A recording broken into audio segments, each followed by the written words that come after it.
So everybody's talking about artificial intelligence, AI. The big question is, what is Oracle doing in its HCM products to support that? You know, it's so interesting to see how this has been adopted by the HCM community. We've actually had elements of what you might consider AI in the product for 7 years. 7 years? Yeah, we started playing around with predictive... Before it was called AI. Exactly. Yeah. We started playing around with predictive analytics 7 years ago, and we actually introduced that, where we were saying, based on data that we had within the system, we could predict if someone was going to be a top performer, or how likely someone would be to leave the organization. Flight risk. Exactly. So focusing on that as our additional proof points, now it feels like the market's kind of catching up to some of these ideas. So we've got years of experience in actually working in this. Another component is machine learning. And of course, we've heard tons of that, right? So what we like to think about that is in terms of the recommendation engine.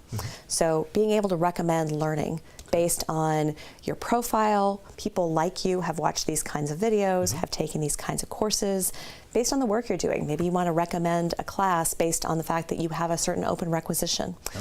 Similarly, when we're thinking about next jobs for people, right?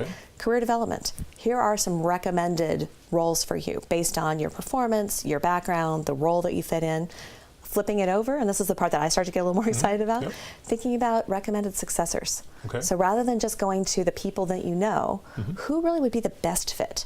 Not just who's in line right now. Maybe you have actually a slate of successors. How can you identify the one or two who are the best fit?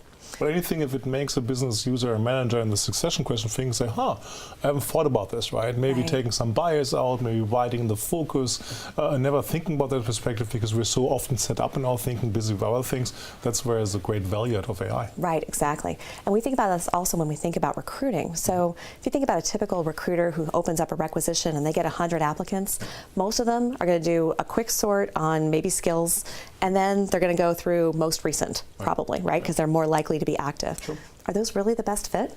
Not necessarily. So what we're really looking at there now is to say, not only they've got the skills, but based on what we know within the organization, are they likely to stay? Are they likely to be a top performer? And how do we identify the 2 to 3 best fit candidates as opposed to just fit with the competency list? So instead of having the 100 and using ordinary things like date or who came in last, right? Finding those who are most likely going to be the best fit, but probably also the most competitive ones where other people are looking after too. Right, exactly. And understanding that this is the best fit for this role in this organization, which may not be the same for the organization across the street, based on culture, based on how work gets done, other elements like that. So it's not one size of AI fits all? Not at all. We really need to think about how this works. So those are things that we've got right now, and some other areas we're exploring very soon.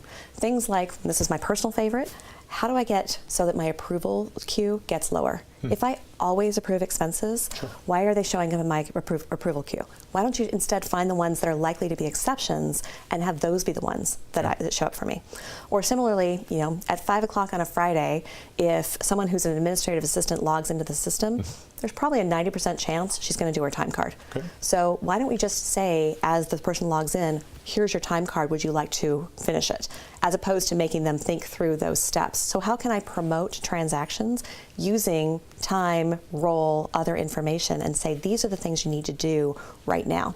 So we're looking at adaptive intelligence as ways to really take a lot of the noise out of the system and give you the things that you actually need to take action on. Delight the user with something which they just want to do, where they think, how did the system know I want to do this now? But it's actually great, it's asking me to do this. Exactly, and now I'm going to be more productive and I'm happier using the system. Excellent.